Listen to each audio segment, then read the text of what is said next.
Irmãos, bom dia, a graça e a paz do Senhor. Vamos nos colocar de pé e vamos fazer uma leitura para nós darmos sequência aqui aos nossos estudos da EBD. Nosso texto base, Gênesis 2. Gênesis 2. Vamos ler os versos 21, 22 e 23. Gênesis 2, 21, 22 e 23. Diz assim: Então, o Senhor fez cair pesado sono sobre o homem, e este adormeceu. Tomou uma das suas costelas e fechou um lugar com carne. E a costela que o Senhor Deus tomara ao homem, transformou-a numa mulher e lhe a trouxe. E disse o homem: Esta, afinal, é osso dos meus ossos e carne da minha carne. Chamar-se-á varoa, porquanto do varão foi tomada. Amém? Vamos até o Senhor em oração.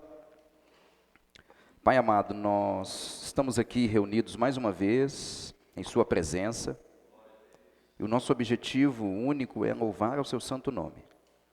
É engrandecer o seu santo nome, é aprendermos mais da sua palavra. E principalmente, Senhor, alinharmos a nossa vida à sua palavra. Portanto, Deus, nós pedimos que o Senhor nos ajude pelo seu Espírito. Ô Senhor, nós precisamos tanto, mas precisamos tanto, Senhor, tanto de uma ação do seu Espírito nos nossos corações. Nós precisamos tanto, Deus, de uma ação do seu Espírito nos nossos casamentos, ó Deus, nas nossas famílias. Nós precisamos tanto, Senhor. E eu creio que nós mesmos não imaginamos o tamanho da necessidade que temos. Nós apenas imaginamos, ó Deus, mas sem dúvida a necessidade que temos é muito maior. Ó Deus, nos ajude pelo seu Espírito. Abra o nosso entendimento. Amoleça o nosso coração, Senhor. Aviva o nosso espírito. Aviva-nos, Senhor, e invocaremos o teu nome. Nos ajude, Deus, em nome de Jesus. Amém. Podem se assentar, meus irmãos. Como vocês sabem, nós estamos falando sobre o que é casamento. Essa é a terceira parte do nosso estudo aqui sobre o que é casamento. A primeira parte nós falamos daqueles dados, que nós percebemos ali a partir daqueles dados que os casamentos têm sofrido, as pessoas estão com dificuldade de se relacionarem uns com os outros, né? Umas com as outras, e eu creio que isso tem a ver com a sociedade que nós estamos vivendo, porque infelizmente nós temos perdido a capacidade de exercer aquilo para o qual fomos criados, que nós falamos na nossa segunda parte, na semana passada, que foi a ideia de que o homem, o ser humano, foi criado para se relacionar com Deus e uns com os outros. E uma vez que o casamento, ele nada mais é do que uma relação entre duas pessoas, entre um homem e uma mulher e um homem, se nós fomos criados por Deus como seres relacionais, e o casamento, ele se baseia nas relações, e nós vimos os números, né, que mostram que as pessoas estão tendo cada vez mais dificuldade em se relacionar. Isso nos mostra que algo errado está acontecendo. E eu acredito que Esse erro está exatamente em nós e não em Deus, porque Deus criou todas as coisas perfeitas, mas o homem inventou muitas coisas, ok? Então, nós falamos dos números no nosso primeiro encontro. Semana passada nós definimos o que é casamento. Nós usamos uma definição, embora a gente possa definir casamento como muitas coisas, de várias maneiras diferentes. Mas eu fiz questão de trazer uma definição de casamento na semana passada, que é uma definição, como eu disse, simples, clara, poderosa e principalmente bíblica. Bíblica. Né? Então nós falamos na semana passada que o casamento é... Quem lembra aqui? Por favor, Gabi. Uma aliança de companheirismo. Então nós falamos semana passada, a nossa definição de casamento foi: o casamento é uma aliança de companheirismo.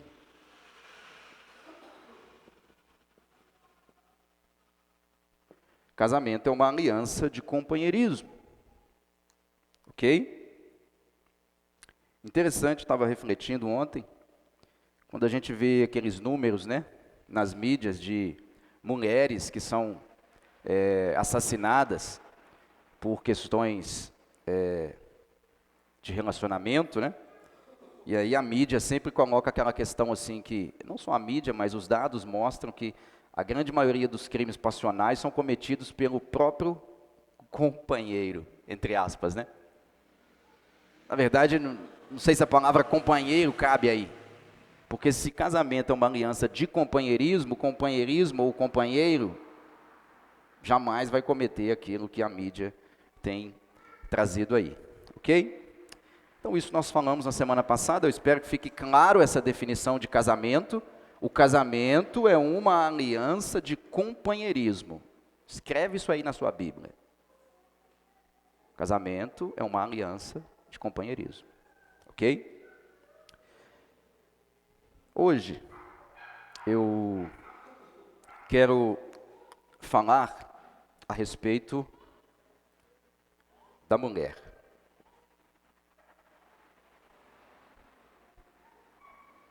A mulher hoje vai estar no foco da nossa aula.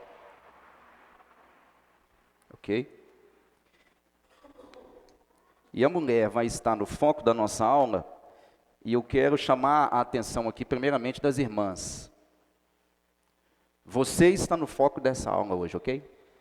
Independente se você é casada, solteira, mais velha, mais nova. Se você é mulher, você está no foco dessa aula hoje.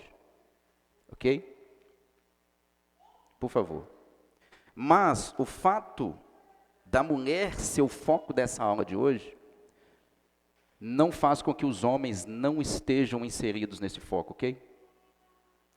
Então, à medida que nós falarmos sobre mulher, você que é mulher, você precisa estar ligado nisso aqui para você entender a sua identidade, quem você é a partir do que Deus disse. Ok? E à medida que a gente falar sobre mulher, os homens precisam estar atentos nisso aqui. Porque se você não entende o que a Bíblia diz sobre mulher, você não vai conseguir ser um marido. Ok? Então, embora a nossa ênfase recaia hoje sobre as mulheres, os homens precisam entender quem são as mulheres. Embora seja difícil isso, né, pastor Marco? Brincadeira. Então, nós vamos trazer aqui algumas definições do que a Bíblia diz sobre quem é a mulher. Eu tenho aqui 3 definições básicas que nós tiramos aqui do texto de Gênesis 2, 21 a 23. Mas antes de falar dessa questão, eu gostaria de trazer aqui o que diz um sociólogo polonês chamado Zygmunt Bauer. Zygmunt Bauman, melhor dizendo. Ele foi um dos pensadores mais influentes dos últimos anos, faleceu há alguns anos já.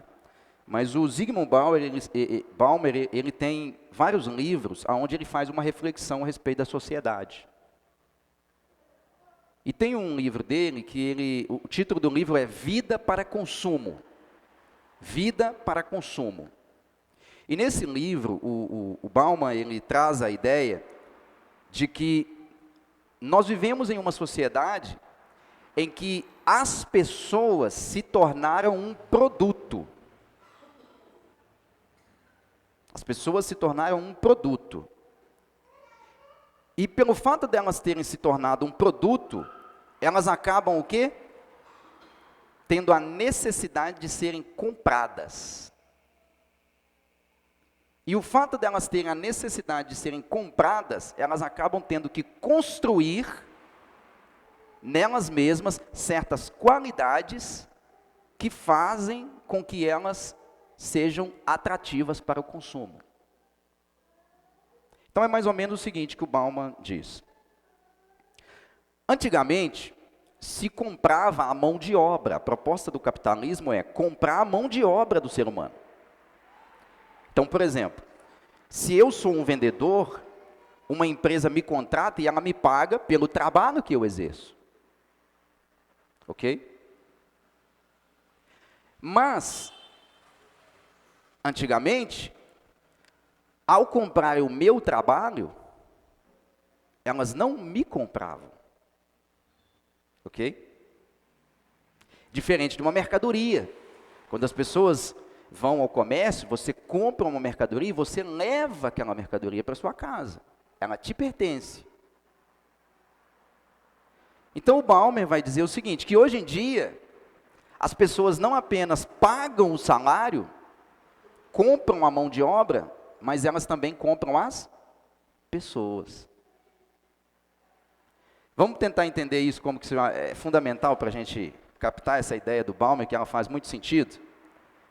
Quando você coloca lá no seu Instagram, ou nas suas redes sociais, um monte de atributos, você já parou para pensar por que você tem que colocar aquilo lá? Por que você tem que colocar tudo aquilo lá?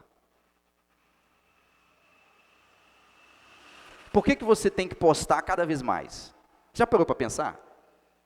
Ah, mas por que eu tenho que ficar aqui o dia inteiro nisso aqui? O Bauman diria o seguinte, é porque se você não fizer isso, ninguém te compra. Percebe? Em outras palavras, ninguém vai te seguir. Ninguém vai te curtir. Então ele faz essa reflexão de que a vida hoje, a sociedade atual, ela vive comprando. Pessoas compram pessoas. E a partir desse momento, perdeu-se a noção de ser humano. O ser humano ficou definido agora como uma mercadoria. Então, olha como que isso entra nas relações. O marido ou o homem, ele entra numa relação com uma mulher para quê? Para consumi-la. A mulher entra numa relação com o homem para consumi-lo. O homem entra numa relação com uma mulher para ser o dono dela. A mulher entra numa relação com o homem para ser a dona dele. E quando a gente quer ser dono do nosso cônjuge, nós perdemos a noção do que é casamento. Porque casamento não é eu ser dono um do outro. O outro não pode ser reduzido a um objeto de consumo. O outro é um ser humano. Quando eu trato o outro como um objeto, uma mercadoria, logo, não existe mais companheirismo. Então essa reflexão do Bauman, ela é importantíssima para a gente começar aqui a traçar essas 3 definições básicas do que é ser uma mulher. Ok? Porque nós percebemos que com essa reflexão do Bauman, não se tem mais uma percepção, uma concepção, uma ideia de que quando eu olho para minha esposa, ela não é o meu objeto. O que está diante de mim não é uma mercadoria.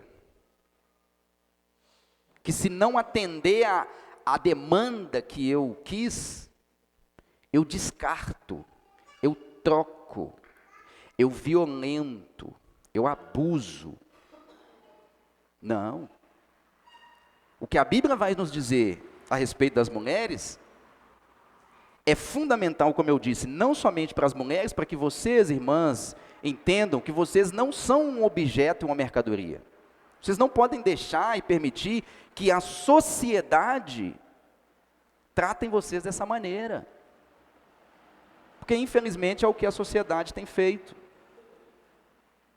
Vocês não são um objeto que satisfaz os desejos, como diz aquela música, né? Seus olhos são labirintos que despertam meus desejos mais. E aí ele usa uma palavrinha, né? E os homens também precisam entender quem são as mulheres, para que eles não tratem as mulheres como a sociedade tem tratado, suas mercadorias, ok? Então vamos aqui à primeira definição do que a Bíblia fala a respeito da mulher. Primeira definição é que a mulher, ela é uma companheira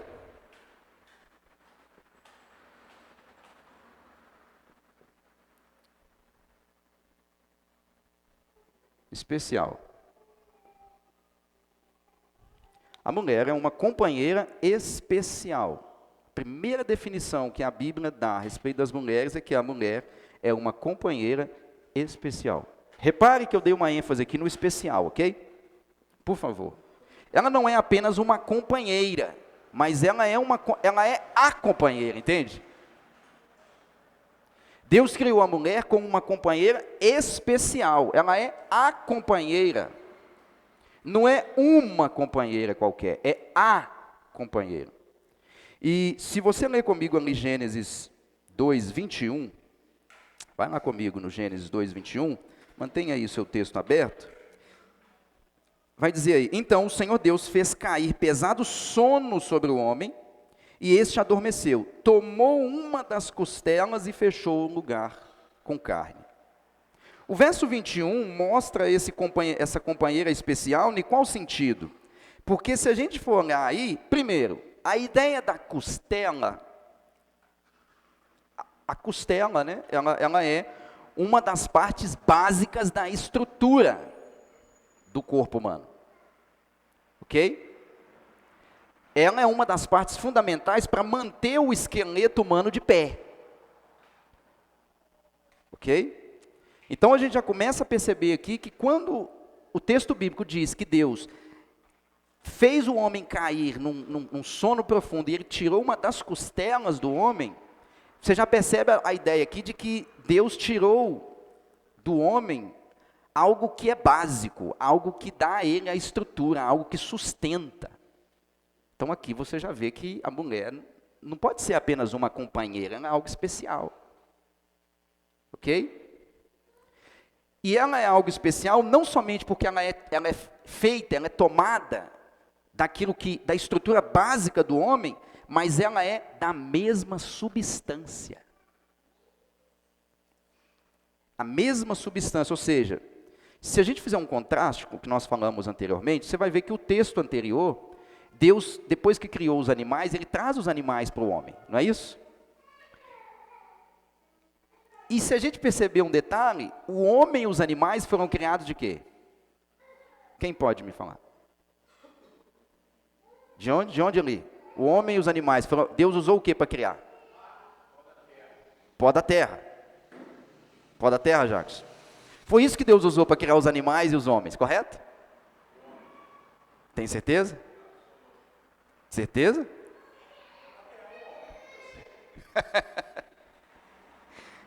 Mas olha que quando Deus vai criar a mulher, não é do pó. Vocês tinham percebido isso? Isso mostra que a mulher não apenas é distinta dos animais, mas ela é feita da mesma substância do homem. Isso tem tudo a ver. Ela é feita do próprio homem. E é por isso que mais adiante nós vamos ver que a resposta do homem é adequada exatamente por isso. Porque ele percebe que ela é feita da minha estrutura e da mesma substância que eu. Portanto, ela é especial. Olha a ideia simbólica da palavra costela aqui. O significado simbólico da costela é que o homem e a mulher são adequados um para o outro como companheiros sexuais e sociais. A primeira relação entre iguais que o homem vai experimentar é a relação entre ele e a mulher. Essa é a primeira relação. Ok? Isso precisa ficar muito claro. Um comentarista chamado Kenneth Matthews, ele diz assim: Deus cria o homem primeiro e deriva a mulher do homem para garantir que ela seja, presta atenção, para garantir que ela seja igual a ele em substância. Igual a ele em substância. E para manter a unidade da família. Adão não está casado com um animal. Embora, infelizmente, né, alguns homens ou alguns Adões aí pensam que eles estão casados com um animal. Mas presta atenção nisso. O homem, Deus cria o homem primeiro e deriva a mulher do homem para garantir que ela seja igual a ele em substância e para manter a unidade da família humana. Assim, o Kenneth diz, assim eles desfrutam de uma unidade, apesar de sua diferença sexual, ou seja, homem e mulher são interdependentes. Primeira definição aqui a respeito das irmãs: vocês são companheiras especiais criadas por Deus. Essa é a primeira definição, tem que estar clara. Olha aí, Francisco. Dilene. Oh Deus, por que o Senhor me deu a Dilene? Porque ela é uma companheira especial para você, Francisco. Vocês são da mesma substância. Vocês são interdependentes. Interdependentes.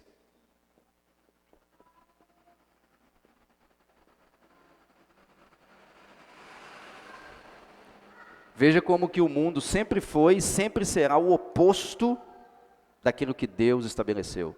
O que o mundo diz hoje? Que homens e mulheres são independentes. A Bíblia diz que homens e mulheres são interdependentes, no sentido de que sem Francisco não há Edilene, sem Edilene não há Francisco. Sem Adão não há Eva, sem Eva não há Adão. Percebe? Um precisa do outro. Um depende do outro. Esse é o primeiro ponto. E é interessante que o fato deles serem interdependentes não faz com que eles sejam o quê? Idênticos. No sentido de a substância é a mesma. Ok? A substância é a mesma, ou seja, homens e mulheres são de carne e osso. Corre sangue aí. Ok? Tem cérebro, pensa, raciocina, reflete, tem sentimentos, homens e mulheres. São da mesma substância, mas não são a mesma pessoa. Veja a aproximação entre o ser humano, homem e mulher, mesma substância, pessoas diferentes. Olha a aproximação com os atributos de Deus. Um Deus, mesma substância, subsistindo em 3 pessoas. Homem e mulher são seres humanos. Mas o homem é uma pessoa, a mulher é outra pessoa. Isso me leva a entender o seguinte, que existe aquele mito de que as pessoas dizem assim, cuidado com isso, tá? Você que ainda não é casado, toma muito cuidado com isso. Aquele mito que a gente fala assim, nossa, pastor, mas ela é igualzinha a mim. Pastor, ela é igualzinha a mim, a gente gosta das mesmas coisas, os mesmos estilos de filme, a gente não gosta das mesmas coisas. Pastor, a gente assim foi feito um para o outro. Essa pessoa é a pessoa dos meus sonhos. As pessoas, já disse aqui, a pessoa do seu sonho só existe no seu sonho. Sonho não é realidade. Não existe, irmão, se você está dando muito certo, se aquela pessoa é idêntica a você e vocês gostam das mesmas coisas, dos mesmos lugares, termina o relacionamento, se estiver namorando, tá? Porque casou não tem jeito mais não. Porque se o casamento reflete a união e a relação de Cristo com a igreja, já repararam que Cristo e a igreja são totalmente incompatíveis? Cristo e a igreja são totalmente incompatíveis. Mas pega Cristo como o marido. Você vê nele 3 características básicas: amor incondicional, graça e misericórdia. 3 características básicas de Cristo. Aí eu trago aqui para o casamento. Se o seu parceiro, a sua parceira, ele é idêntico a você, como que você vai ter oportunidade para exercer graça? Não tem. Você nunca vai crescer em graça, porque a pessoa nunca vai ser o oposto, ela nunca vai te desafiar, então você não precisa exercer graça.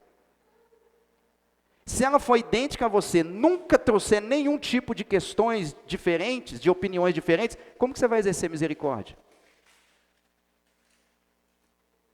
E se essa pessoa for idêntica a você, como que você vai exercer amor incondicional? Percebe? Então a gente precisa acabar com esse mito. Embora sejam da mesma substância, são pessoas diferentes. Têm estruturas emocionais diferentes. Ok? Então essa primeira definição das irmãs, a mulher é uma o quê? Primeira definição. Uma o quê? Como? Aqui. Uma companheira especial. A Bíblia diz que as irmãs são companheiras especiais. Segunda definição, elas não são qualquer tipo de companheira, elas são criadas. Ou vou colocar aqui, criação de Deus. Minha irmã, você, assim como seu marido, você foi criada por Deus. Você é o resultado do ato cirúrgico de Deus. Isso aqui nós já poderemos encerrar a escola. Por isso que eu disse, você não pode permitir que a sociedade diga que você é um objeto. Você não pode permitir, marido, você não pode tratar sua esposa como um objeto, porque ela é obra das mãos de Deus, entende? É aqui que está o seu valor. Você não precisa de mais nada. Você não precisa de like no Instagram. Você não precisa ficar se vendendo. Não, aqui basta. Deus criou você, aqui está a sua dignidade. Aqui está o seu valor. Isso aqui basta. Repare aí nos versos, no Gênesis 21 e 22, você tem uma ênfase aí dada no verso 21 e 22, 2 vezes ele repete a expressão, o Senhor Deus. No verso 21, ele diz, então o Senhor Deus. No verso 22 diz, novamente, e a costela aqui, o Senhor Deus. Olha a ênfase.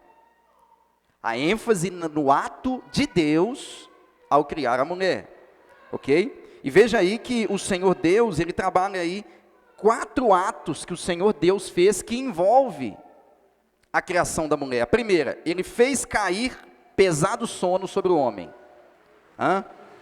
Aquele texto, Bernard, aos seus amados o Senhor dá até enquanto dorme. O Senhor fez o Adão cair num pesado sono.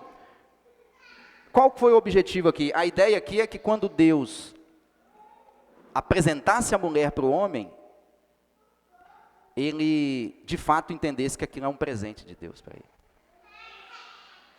É uma surpresa para ele. Então o Senhor Deus, ele faz o homem cair em pesado sono. Depois ele toma uma das costelas, é o segundo ato de Deus aí. Depois o terceiro ato de Deus, ele fecha o lugar.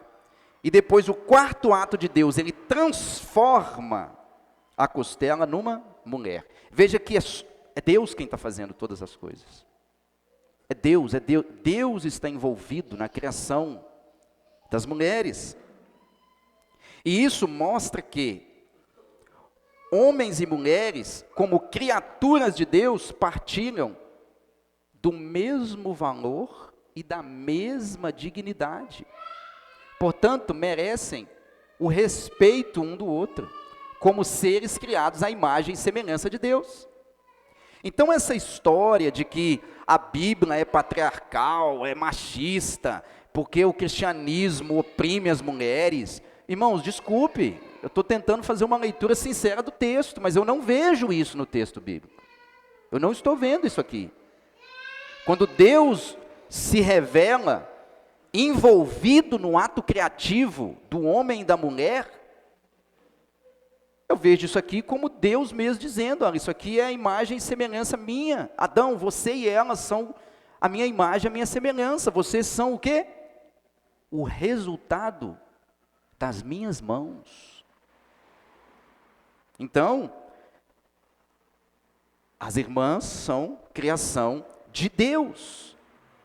Primeiro, as mulheres são uma companheira especial que Deus criou para os homens. Segundo, as mulheres são a criação de Deus, portanto, carregam em si a mesma dignidade, precisam do mesmo respeito, independente se ela é sua esposa ou não. O apóstolo Paulo, quando ele escreve para Timóteo, eu acho lindo quando ele diz para Timóteo o seguinte: ô Timóteo, trate as irmãs mais novas como suas irmãs, as mais velhas como se fosse sua mãe. Olha, aonde que está o machismo do apóstolo Paulo aqui? Não vi. Não estou vendo, essa parte as pessoas não leem. Percebe? A mesma dignidade. Então veja bem, se a mulher é criada por Deus e carrega nela a imagem e a semelhança de Deus, quando eu como homem, ou como marido, eu trato a minha esposa com leviandade, com agressividade, eu estou cometendo um pecado contra o próprio Deus, entende? Porque eu estou violando a imagem e semelhança de Deus que há em todo ser humano. Não é uma ofensa contra a minha esposa, não é uma ofensa contra o seu marido, é uma ofensa que, em primeiro lugar, é uma ofensa contra Deus, contra a obra da sua criação. Então, as irmãs são companheiras especiais, são obras da mão de Deus. E essa aqui é forte, hein, pastor Marcos? Segura aí. Elas são um presente. Mas ela não é somente um presente. Presente de quem? De Deus. Isso me mostra que você e eu podemos fazer qualquer coisa com os presentes que nós recebemos dos outros. Mas com o presente que Deus nos deu, toma cuidado. Toma cuidado. Aí é forte. Olha o verso 22 de Gênesis 2. Uma expressão pequenininha, mas que mostra esse presente de Deus. E lá trouxe. Depois que Deus pôs a mão na massa, o que ele fez? Lá trouxe. Entregou para ele. Esse é um presente de Deus. Em Provérbios 9, versículo 14, diz assim: a casa e os bens vêm como herança dos pais, mas do Senhor a esposa prudente. Ela é um presente ou não? Do Senhor a esposa prudente. Ou seja, casa e bem você pode herdar. Você pode receber isso por herança. Bens materiais você pode herdar. Agora, esposa prudente, não. A esposa prudente é do Senhor, provém do Senhor. Então, se você tem uma esposa, você tem que entender que o Senhor já te deu um presentaço. Provérbios 18, 22. Provérbios 18, 22. O que acha uma esposa, acha o bem, e alcançou a benevolência do Senhor. O que acha uma esposa, acha o bem, e alcançou a benevolência do Senhor. Benevolência é uma bondade demonstrada de maneira intensa. Isso é benevolência. É claro que existem contrastes, né? Por exemplo, a Bíblia diz que a mulher sábia edifica a casa, mas a tola com a própria língua a destrói.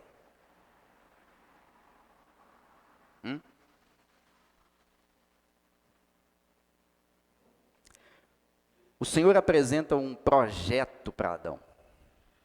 Isso é um projeto especial. Isso sugere que ela é um presente de Deus para ele. A linguagem trouxe lembra a apresentação que Deus fez dos animais ao homem. Olha a minha criação para ti. Então as irmãs, as mulheres, elas são, primeiro nós falamos, companheiras especiais, não são qualquer tipo de companheiras, ok? Por que é importante frisar isso? Porque tem gente que ele acha que a esposa, ela é uma companheira como um amigo de boteco, entende?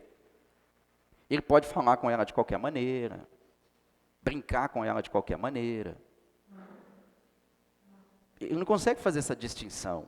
Por isso que a palavra companheira, o adjetivo especial, ele já mostra que assim, não é igual, entende? Isso aqui é separado, isso aqui é diferente. Eu não posso tratar a minha esposa como eu trato os meus colegas no trabalho.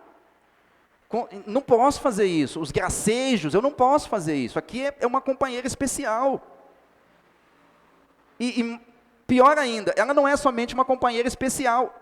Ela é também a imagem e semelhança de Deus. Aí que eu não posso mesmo tratar de qualquer maneira. E mais ainda, ela é uma dádiva, um presente que Deus trouxe, me apresentou e falou: Marco Antônio, está aqui a Gislene, essa aqui é para você. E é interessante que, vamos supor,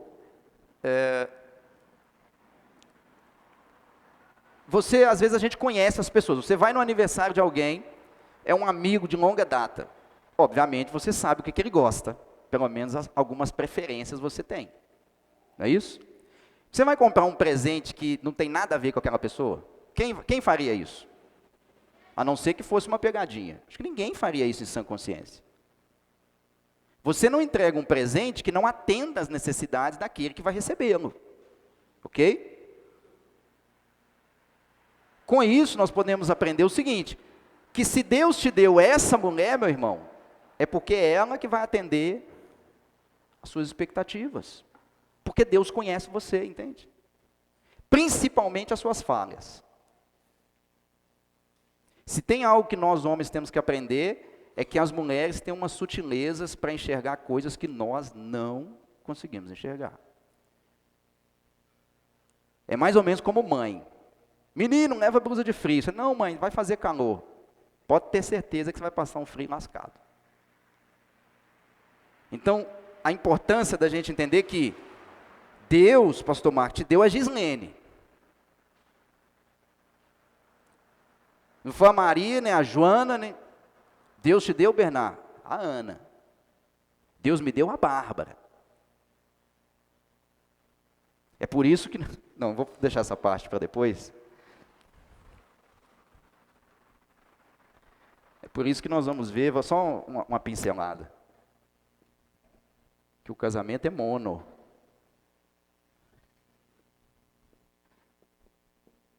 Não é estéreo. Casamento é mono. Um trocadilho aqui, né? Quando você liga o som e é estéreo, sai som nos dois lados. Quando é mono, sai só nenhum. Deus não criou Adão e Evas. Ok? Nem tampouco Eva e Adão, ou Adões. Ok? O casamento é monogâmico. Mono um, gamos, casamento. Ok? Qual que é a conclusão de tudo isso? O homem agora vai falar pela primeira vez. Já repararam isso? Que o homem vai falar. Até aqui, o homem não falou nada ainda. Só Deus falou. A primeira vez que o homem vai falar, sabe o que ele vai fazer? Ele vai, uau, agora sim. Tudo bem, tem lá a narrativa anterior que Deus traz os animais e o homem dá nome a eles, mas não tem o homem falando, não tem uma fala do homem dizendo animal, isso, não tem. Essa é a primeira vez que o homem vai falar. O Kenneth Matthew diz assim, o poema incorporado é peculiar no fluxo narrativo, e por isso, e por si só, chama a atenção para a importância desse evento criativo. A exclamação reflete o que a narração procurou mostrar, a compatibilidade única entre o homem e a mulher. Adão responde com um grito, afirmando que ele e a mulher, de fato, são feitos do mesmo material. Aonde que está isso? Primeira palavra que o homem falou na criação. Primeira vez que ele falou, foi para se proferir palavras a respeito da mulher que Deus tinha dado a ele. Verso 23, e disse o homem, agora sim. E disse o homem, esta afinal é osso dos meus ossos, é carne da minha carne, chamar-se-á varoa, porquanto do varão foi tomada. Aqui, se você dá uma olhada na sua Bíblia aí, você vai ver que o texto ele está numa forma de diagramação diferente. Ele vem o texto corrido, depois ele está ali uma linha um pouquinho menor, escrita uma debaixo da outra. Qual Bíblia que está assim? Alguém percebeu essa diferença aí no texto? Tem alguma Bíblia que está com essa diferença? Muda o formato, a da Ana está, né? Geralmente as Bíblias trazem uma diferença na escrita, no modo de organizar o texto aí. Quando isso acontece é porque ali está uma expressão poética. Então, aqui, o homem, na sua primeira fala, ele declamou uma poesia. O homem é romântico por natureza. Precisa apertar aí um pouquinho, hein? Esta, afinal, é osso dos meus ossos, carne da minha carne, chamar-se-á varoa, porquanto do varão foi tomada. Isso reflete a visão adequada que o marido precisa ter de uma esposa. Quando eu olho para minha esposa, qual que é a visão que eu tenho que ter? Primeiro, ela é a minha companheira especial, ela foi criada por Deus e ela foi um presente que Deus me deu.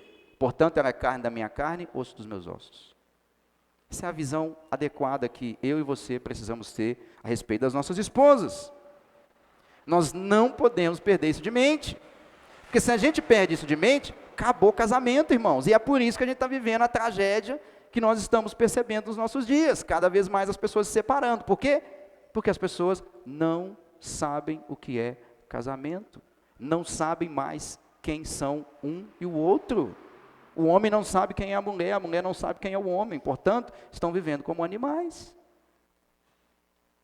E para concluir, eu quero me dirigir aqui aos maridos. Depois de falar das mulheres, eu quero me dirigir aos maridos aqui, ok? Com uma palavra aos maridos. Eu quero ler 3 textos. Primeiro é em Efésios 5, 25 a 28. As irmãs podem ir lá também, por favor, Efésios 5.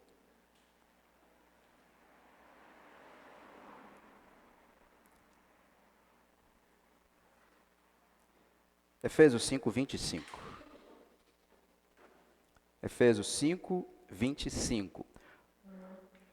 Olha a importância, irmãos, da gente estabelecer uma base para o casamento em Gênesis 2. Porque essa é a base para tudo que o Novo Testamento vai falar de casamento.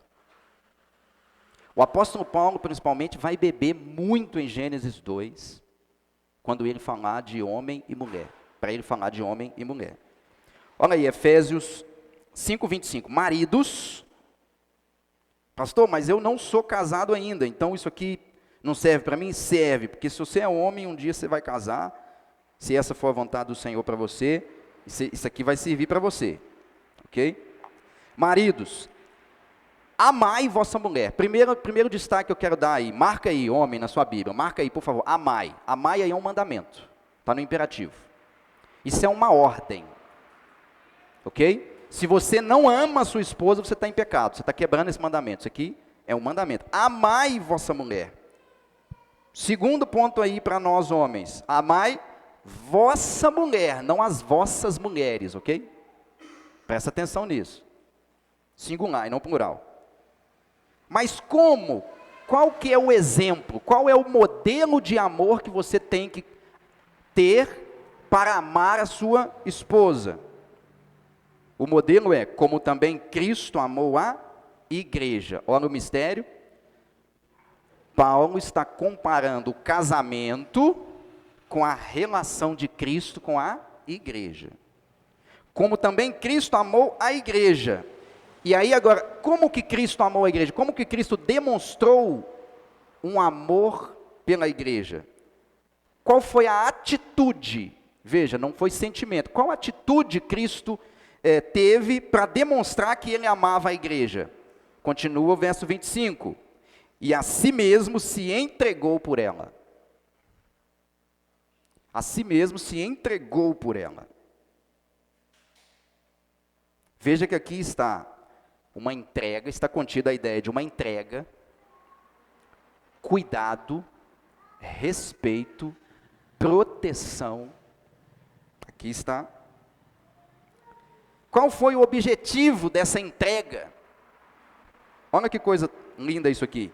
Para que a santificasse, tendo-a purificado por meio da lavagem de água pela palavra. Primeira coisa, sabe por que Cristo amou a igreja ao ponto de morrer por ela?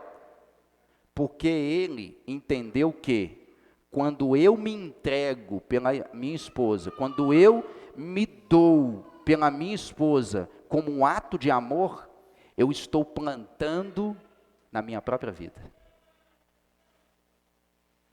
O que eu faço pela minha esposa reflete exatamente a esposa que eu terei. Cristo se entregou pela esposa, sabe por quê? Para que a santificasse, para que a purificasse.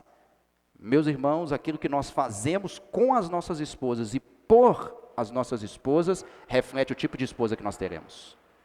Esposas amargas refletem o amargor da atitude dos seus próprios maridos. Para apresentar a si mesmo.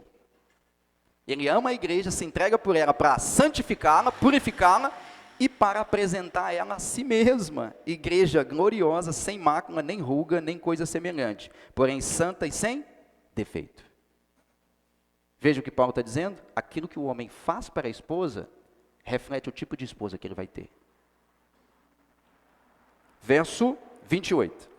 Assim também, ou seja, do mesmo modo que Cristo fez isso pela igreja, assim também os maridos devem amar a sua mulher como ao próprio corpo. Veja a ideia de mesma substância que nós falamos aqui, como o próprio corpo.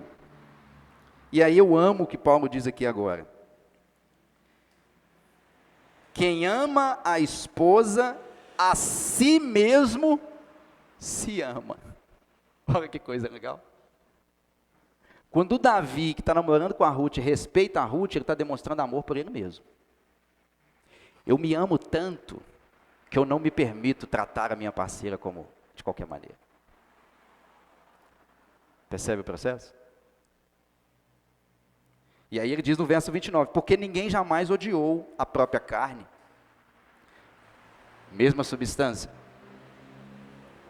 Carne da minha carne, osso dos meus ossos. Quem jamais odiou a própria carne? Se eu entendo que a minha esposa é uma só carne comigo, quando eu maltrato ela, é como se eu estivesse maltratando a mim mesmo. Quando eu firo ela, é como se eu estivesse ferindo a mim mesmo. E Paulo está dizendo, peraí, mas quem jamais odiou a própria carne, gente? Ninguém odeia a própria carne, ninguém fica se cortando por aí. Pode ser que tenha alguém, mas essa pessoa precisa urgente de um médico, tá? Antes a alimenta e dela cuida, como também Cristo faz com a igreja. Cristo cuida da igreja, maridos cuidam das esposas. Colossenses 3:20. Colossenses 3:20. Um texto paralelo, Colossenses 3:20. Mas eu quero chamar a atenção para uma palavra aí. Verso 19, melhor dizendo. Colossenses 3:19. Diz assim: maridos, amai vossa esposa. Mandamento, risca aí. Mandamento, risca. Amai vossa esposa. E não a trateis com amargura. Guarda, grifa essa palavra amargura aí também. Amai e amargura. Paulo faz um contraste aí, tá? Entre amor e amargura. Entre amar e amargurar. O verbo amargura, tratar com amargura aí, é a palavra grega pikraino. Pikraino. Pikraino significa literalmente flechas pontiagudas. Literalmente a ideia traz aqui flechas pontiagudas. E elas são flechas tão fininhas, tão pontiagudas, que quando elas são lançadas, elas ferem e machucam profundamente. Quando Paulo diz assim, maridos, amai as vossas esposas e não as tratais com amargura, ele está dizendo assim, maridos, amem as suas esposas e cuidado para não ferir os sentimentos delas. Aí pegou pesado agora com nós. É isso que ele está dizendo aí. Cuidado para não machucar os sentimentos dela. Paulo parte do pressuposto que mulher tem uma estrutura que o próprio Deus deu a ela, mulher é mais fácil de ficar, de ser ferida sentimentalmente. Então a gente precisa ter essa dimensão. De que a maneira como a gente se relaciona com ela, o que Paulo está dizendo é o seguinte, ama ela, filhão. Não fica, tem homem que fica assim, na palavra, no tratamento, na conduta, na vida sexual. Percebe? É flecha. Só furando, só furando. Aí chega no final do dia, ai, mozinho, esquece, meu querido. O dia inteiro você mandou flecha. Entende? Esquece. Dobra o joelhinho e pede perdão a Deus. E para fechar, 1 de Pedro 3:7. 1 de Pedro 3:7. 1 de Pedro 3:7. Segura aí, viu, irmãs? Semana que vem nós vamos falar dos homens. Maridos, vós igualmente. Qual é o mandamento aí? Vivei. Marca o mandamento, vivei. A vida comum do lar. Então isso significa que não é só na igreja, né? Na igreja, paz do Senhor, minha irmã em Cristo, glória a Deus. Vida comum do lar. Dia a dia. O que define o casamento é o dia a dia, como o casal vive no dia a dia. Quer avaliar a qualidade do seu relacionamento? Faça uma leitura como está sendo o dia a dia. Dia a dia normal. Maridos, vós igualmente, vivei a vida comum do lar com discernimento. A ideia aqui é com entendimento.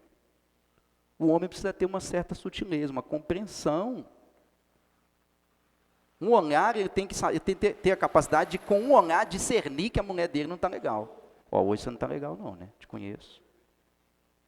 Tem que ter discernimento. E tendo consideração para com a vossa mulher, grifa aí, vossa mulher, não são as vossas mulheres, com a vossa mulher como parte mais frágil. Aí, tá vendo? Olha a Bíblia sendo machista aí, falando que a mulher é a parte mais frágil. O frágil aqui não é algo pejorativo. O frágil aqui é aquilo que precisa ser cuidado. Um vaso de porcelana, ele é frágil. Você vai tratar ele de qualquer maneira? Não, você vai lidar com ele de uma maneira mais suave. Você não vai pegar um vaso de porcelana e jogar ele de qualquer maneira. Não, ele é frágil, ele precisa ser tratado O que está dizendo aqui não é que a mulher é inferior, não, é que ela deve ser tratada com delicadeza, que a mulher é mais delicada, ela pode se machucar com maior facilidade. Tratai-a com dignidade, outro mandamento aí, tratai-a com dignidade. Olha, tratai com dignidade. Já rompeu toda a ideia, se alguém, está vendo, a mulher é inferior, mais frágil. Se continuar lendo o texto, já vai falar de dignidade, então já não cabe aqui a leitura feminista desse texto, ok? E por que que o marido deve viver a vida comum do lar, com discernimento, considerando a mulher como parte mais frágil, tratar ela com dignidade? Ele termina dizendo, porque sois. Olha, aí ele coloca os dois em pé de igualdade. Porque sois, você e ela, sois juntamente herdeiros da mesma graça de vida. O Deus que reina sobre ti, reina sobre ela. A graça que salva você, salva ela. O Deus que criou você, também criou ela. Sois herdeiros da mesma graça de vida. E aí ele termina agora dizendo assim, para que não se interrompam as vossas orações. Essa parte aqui é pesada. Pedro está dizendo aqui o seguinte, para nós encerrarmos. Meu querido, se você não está tratando sua esposa assim, nem ore, porque Deus não vai ouvir sua oração. Não adianta você vir na presença de Deus, Deus me ajuda, se você estiver negligenciando a tratativa bíblica com a sua esposa. Esquece. Deus não vai nem ouvir suas orações. Percebe como isso aqui é sério?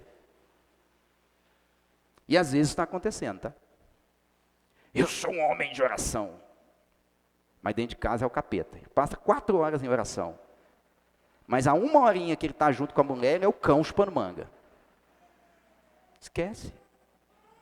Deus não vai nem ouvir a oração do sujeito. Então serve para nós aqui, irmãos, se você está negligenciando o seu papel, de acordo com o que a Bíblia diz, como marido, cuidado que Deus não vai nem ouvir suas orações. Nem ora. Corrige primeiro, arrependa-te, corrige o seu papel e depois você volta a orar. Eu encerro aqui comentários e questionamentos. Ô Davi, pega uma água para mim, por favor. Alguém?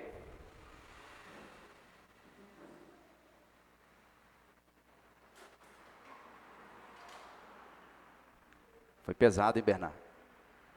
Ninguém nem quer. O pessoal está até com vergonha de perguntar. Olha o Felipe, a cara dele.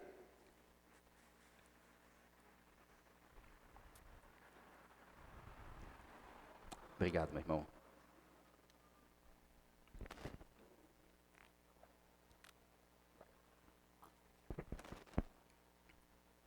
Vamos nos colocar de pé e vamos orar?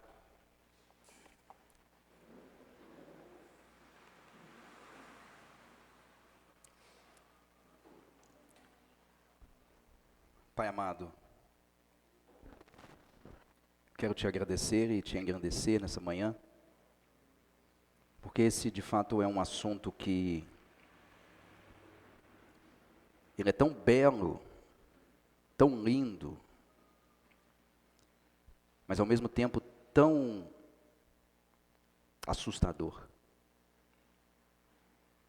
Assustador porque quando nós lidamos com esse assunto, nós percebemos o quão distante estamos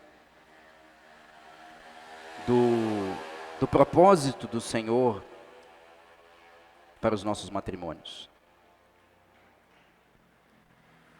A sua palavra diz, ó Deus, que os casamentos fracassam por causa da dureza do coração do homem. Muitas vezes, Senhor, nós estamos experimentando a amargura nas nossas relações, afastamento e solidão, por causa da dureza dos nossos próprios corações. Portanto, meu Deus, nós pedimos que o Senhor, aquele que nos prometeu arrancar de nós o coração de pedra e colocar em nós um coração de carne, nos auxilie, Senhor. Ó Deus, nos auxilie como maridos, como esposas. Ó Senhor, nos auxilie, Senhor. Auxilie, Senhor, aqueles que têm sofrido, ó Deus, por causa de uma relação abusiva, uma relação baseada no mau caratismo, uma relação baseada, ó Deus, no sentimento de posse, que não espelha, Senhor, a sua vontade e nem tampouco o propósito original do Senhor. Nós sabemos, ó Deus, que o Senhor é aquele que consola os corações dos aflitos e dos abatidos, e o Senhor é aquele, ó Deus, que provê o escape. O Senhor é aquele, ó Deus, que sara as feridas, é aquele que cura, ó Deus, é aquele que salva e que liberta, Senhor. Que os nossos corações possam estar confiantes em Ti, e que o Senhor nos ajude, Deus, como igreja, como família, como esposas e maridos, ó Deus. Eu suplico ao Senhor em nome de Jesus. Amém.